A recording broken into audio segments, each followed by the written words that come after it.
During World War II, the Nazis sent their troops to various parts of the world, such as Europe, the Soviet Union, North Africa, and the world ocean.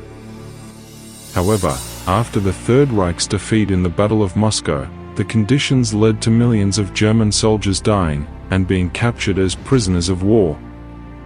At the time of the German surrender, on May 8, 1945, about 20 countries that had allied to fight Nazi rule held millions of surrendering German soldiers.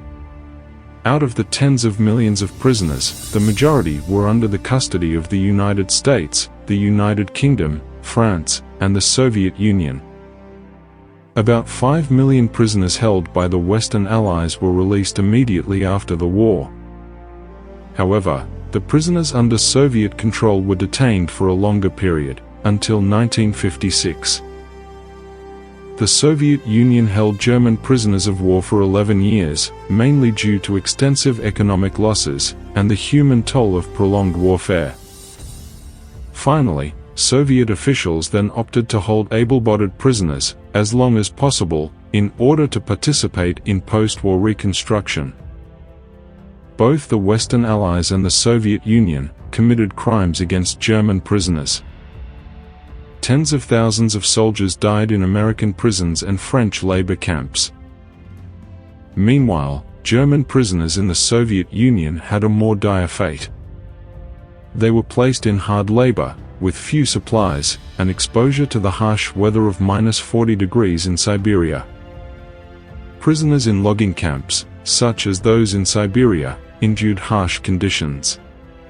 With harsh rations and poor living conditions, the prisoners were only provided with a meager portion of thin soup, stale bread, and sometimes hot tea for dinner. When the war ended, millions of German soldiers, fearing revenge, headed west in the hope of surrendering to the Americans, or the British. Since the Soviet Union did not sign the Geneva Accords, prisoners were treated more harshly, including being overworked and underfed. Many workers were sent to Siberian prisons and the Ural Mountains.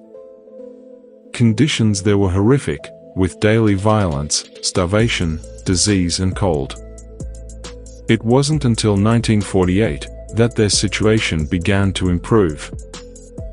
Due to the severe damage caused by the occupation of Germany in the Soviet Union, Soviet propaganda machinery had no difficulty in sowing hatred against German soldiers. Most prisoners of war seem to have died before 1945, due to declining health after months of battle, such as in Stalingrad. After the war, the Soviet Union allocated its resources to its own citizens rather than the prisoners. This was further exacerbated by crop failures. Until 1947, the main cause of prisoner deaths was dystrophy, or malnutrition-related diseases.